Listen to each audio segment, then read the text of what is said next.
Hey guys, so for those of you who know me, hey, what's up? If you don't though, if you found my blog through Reddit or social media or something like that, I'm Danny and I'm the face behind the curtain. I wanted to do this introduction because the whole goal of this blog was to bring awareness, but also to humanize it. I don't want you guys just seeing pictures of me and just reading my writing with never actually hearing my voice. So I thought that I'd take this opportunity to introduce myself. I am originally from Canton, Ohio. I moved here when I was young. I live in the Phoenix metro area of Arizona, and I go to Arizona State University. I am 26 years old. I'll be 27 the day after Christmas. I have one younger sister and a boyfriend, Matt, who is very supportive. Some of my interests, obviously you can see in the background. I really like beauty, I like makeup, but I also like things a little bit out of the ordinary, kind of curiosities. I like dinosaurs and bugs, horror films and things like that. Something I wanted to address too was what made me start this blog. And my answer to that is multifaceted. I have been through some hardships in my life, which is why I'm still in school at almost 27. I have been in really, really toxic relationships.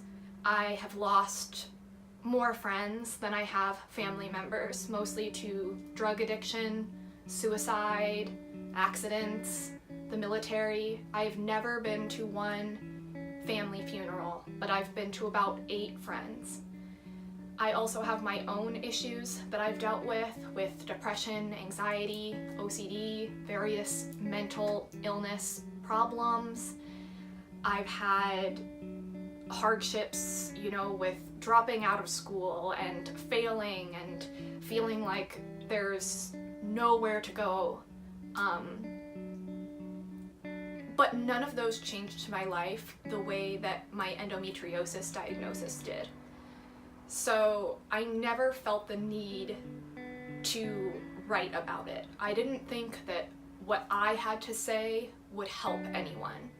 But when I got diagnosed with endometriosis, all of this has happened for me in the span of less than a year.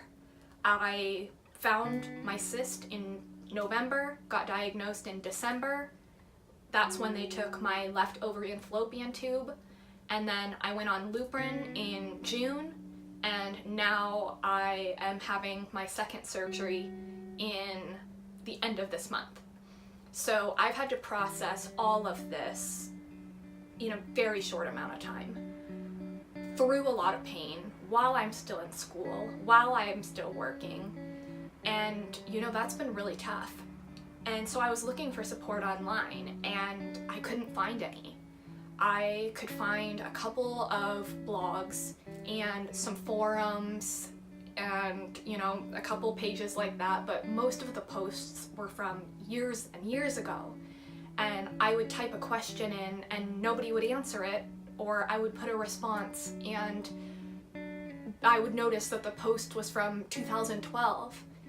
And I was like, there really isn't any information out there. I didn't have any family members who had had this, and I had known about it. I had a couple friends, but not to the extent that mine was. And I had no idea who to talk to. And I just wanted something like this. I wanted to create something for other people that were going through what I went through. I wanted to make what I needed then. So that's what I'm doing. This diagnosis has changed my life.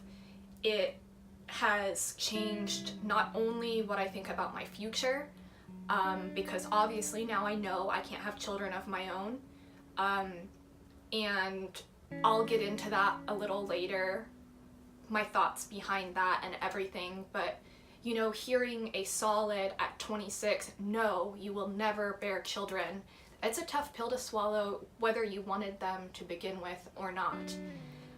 And this is an invisible illness. which means you don't see it on the outside like you do the flu or Parkinson's or something like that.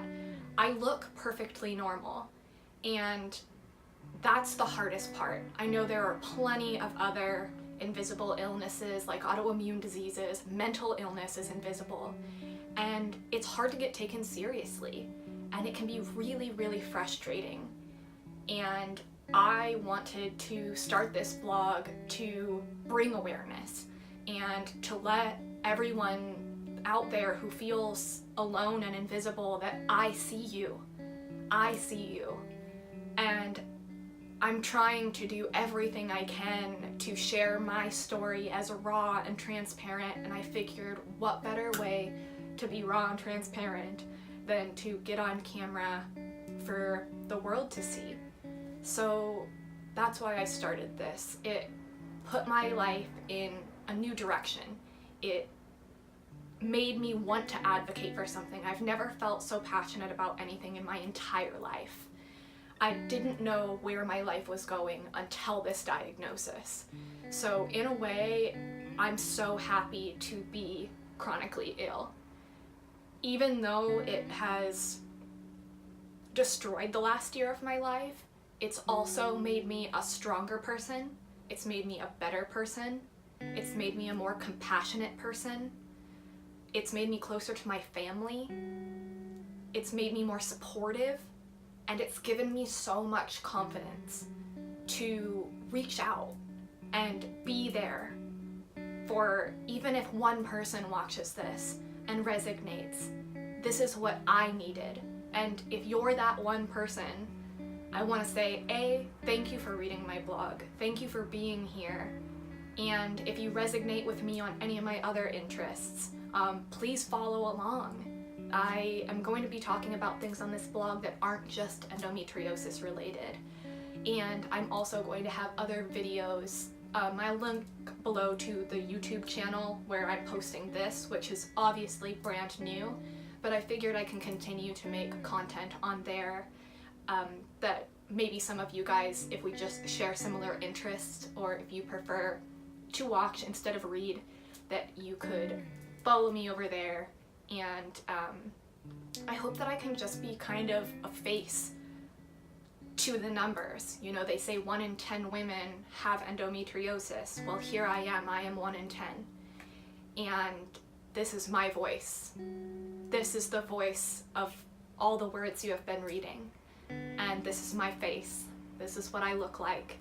I'm a real person with real interests, and that's what I wanted to do with this blog. That's why I wanted to start this.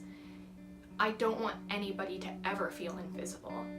So just know that if you are that one person, or if you're that 2,000th person and you feel invisible, or you're frustrated, or you're discouraged, whether it's from mental illness, endometriosis, any kind of other invisible illness, know that I see you, and that this is not the end. It's only the beginning.